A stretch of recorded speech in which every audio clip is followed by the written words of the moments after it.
What is the role of religion in our ever-changing world? From the NewsChannel 5 network, this is Issues of Faith. Hello, everyone. Welcome to Issues of Faith. Glad you are with us. It is July 1st, 2020, and we are continuing to talk with pastors of very large churches about our times, about what is happening with COVID-19 and also everything else that has been in the news. We are very happy to have with us Bishop Joseph Walker, pastor of Mount Zion Baptist Church. This is one of the largest churches in all of Tennessee, 33,000 members. It's also one of the oldest churches in Nashville, organized in 1866. So Bishop Walker, thank you for joining us via Zoom. Happy to be with you. I am. We really appreciate it.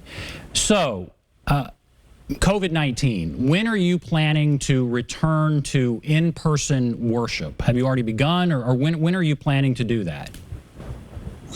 Well, there are a variety of factors that we're having to consider, particularly in our demographic. And Mount Zion Church really wants to take the cautious route. So what we've done is basically established a strategic planning team that's going to help us imagine what re-engagement looks like. This team is going to work for 3 months in terms of helping us, one, understand the medical implications of going back, logistical implications. When our church moves, it's like moving a convention, literally.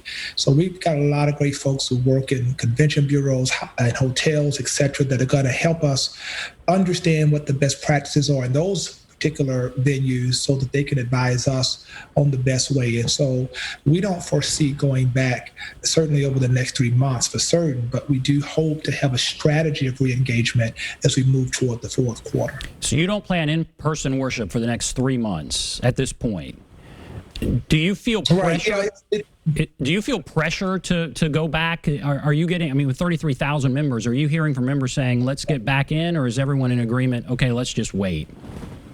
Well, I think I'm not feeling pressure at all. One, because Mount Zion, membership understands that, our demographic is adversely affected by coronavirus. When you think about a variety of the different health disparities in the African American community, COVID affects us directly and indirectly in disproportionate ways. And so folks are really, okay in the virtual space now. We're doing everything we've been doing.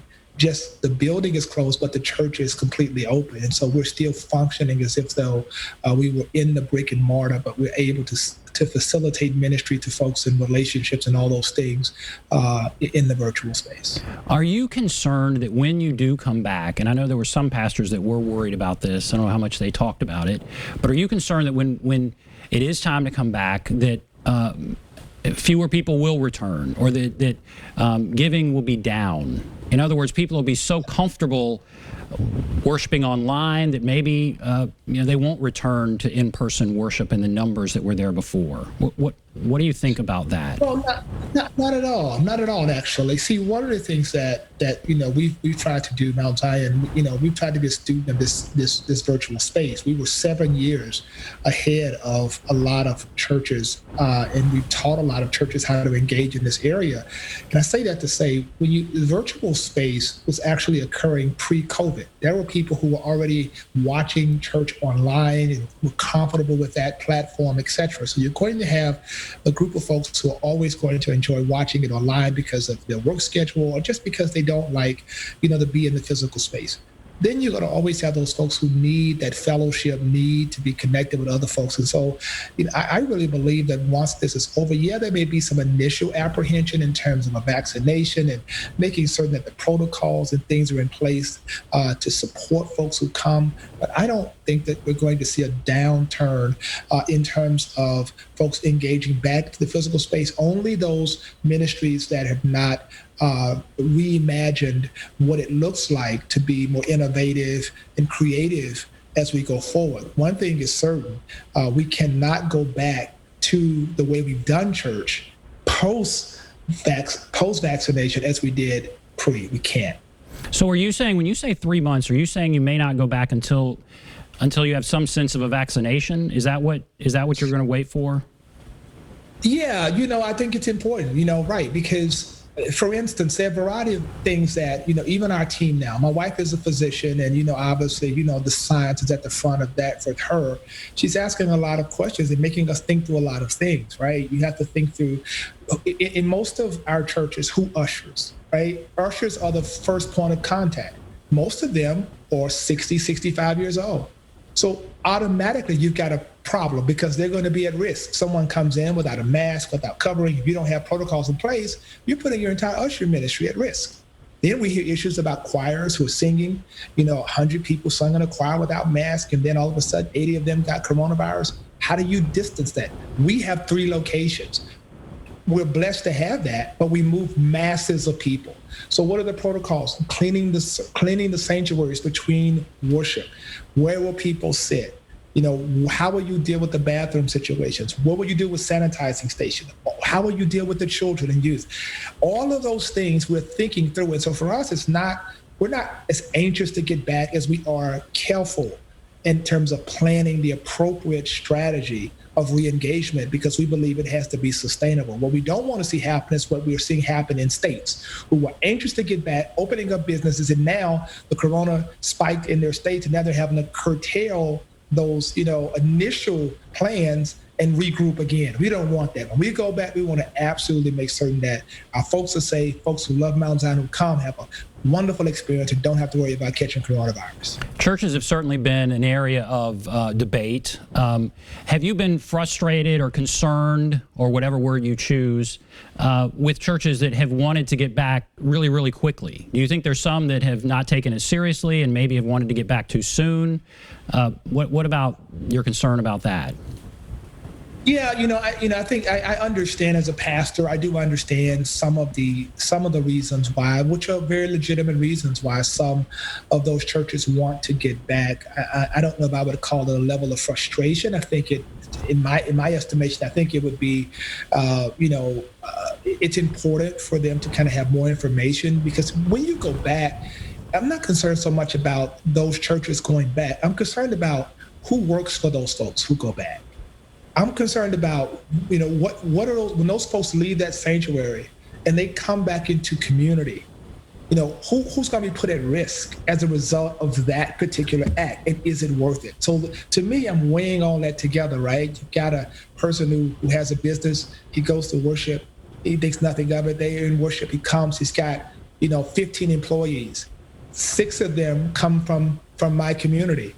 And as a result, guess what? Now you've got to deal with this tracing issue. You've got to deal with all this stuff. And it's just a domino effect. So we have to not only make decisions based upon what we want to do, but how our decisions impact the entire community of Nashville and the state of Tennessee and the United States. So as we record this on July 1st, tell us what you're seeing within your church. Are you seeing numbers going back up? I mean, we're certainly seeing numbers go up statewide and here in Davidson County, but we're also moving forward with opening. What are you seeing among your members as we sit here on July 1st? Yeah, I'm seeing a flattening among my members, because we are very intentional every Sunday, even on Wednesday. They're hearing their pastor say, stay home. They're hearing their pastor talk about the importance of social distancing. We in our ministry provided masks for people. We are talking about, how to, have, kind of your pod of folks who can stay in social relationship with you and come into covenant that no one will encroach upon that pod and infect it, if you will, with coronavirus. And so coming up with creative ways to still be in community. And so me and Mount Zion Church, Mount Zion folks are some great folks. We understand the implications of our decisions on the community. And so we've been pushing that and sharing it in all of our platforms, and folks have been listening. And lastly, how will this change worship? How, as a result of this, will worship be different 5-10 years down the road, do you think? Oh, forever. Forever. I think it's important, and I think this is what I'm really excited about, because I think that it gives us an opportunity to reimagine what churches look like. A lot of folks, when in the brick and mortar, you have to kind of, belong or believe before you belong. Now people can belong before they believe. which is beautiful. And I think it's people can engage our worship experiences without feeling intimidated or threatened, or if they have differences, they can, they can come in and feel a sense of freedom and worship and all of those things in a welcoming environment. And I believe that what is key is that worship will certainly shift toward innovation and technology. Make no mistake about it, churches that are invested in technology, innovation, and doing things creative in the virtual and social media space are churches that will be incredibly successful. Churches who refuse that and consistently think that the old model of come see us and come to these places, it's just not going to work. I'll tell you something very funny. I was, as you know, I had this partnership with Oprah a few weeks back, and she said something that was so fascinating to me. She said, I don't think I'll ever get on a plane and go to another meeting again because of Zoom. And I thought about that, and I said, I don't think I'll ever really force people to come out to a 5 o'clock meeting at the church when they can literally go home and come on Zoom and get the same thing accomplished. It's those kinds of small things that save people time, money, and energy, and you still can get things done effectively. And so I think the church is going to have to reimagine what it looks like to engage folks in the congregation, and then to reimagine what worship looks like when you have folks who are not only present, but you have to minister to folks who are watching all around the world. And you're a massive church, and you have been doing a lot of that. And so you're prepared for this. And as someone who studies churches and trends and everything, I guess, where do you think religion is or worship is for all churches 5-10 years down the road? Do you think more people are engaged because they can, as you said, attend, I guess, before they believe, kind of get their toe wet and then go in? Or are churches going to fail and people kind of drift away? I guess, where do you think the collective church is?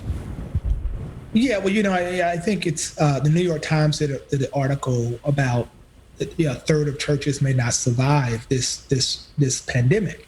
And I think a lot of that was rooted in the inability to adapt to technology, to all of those things.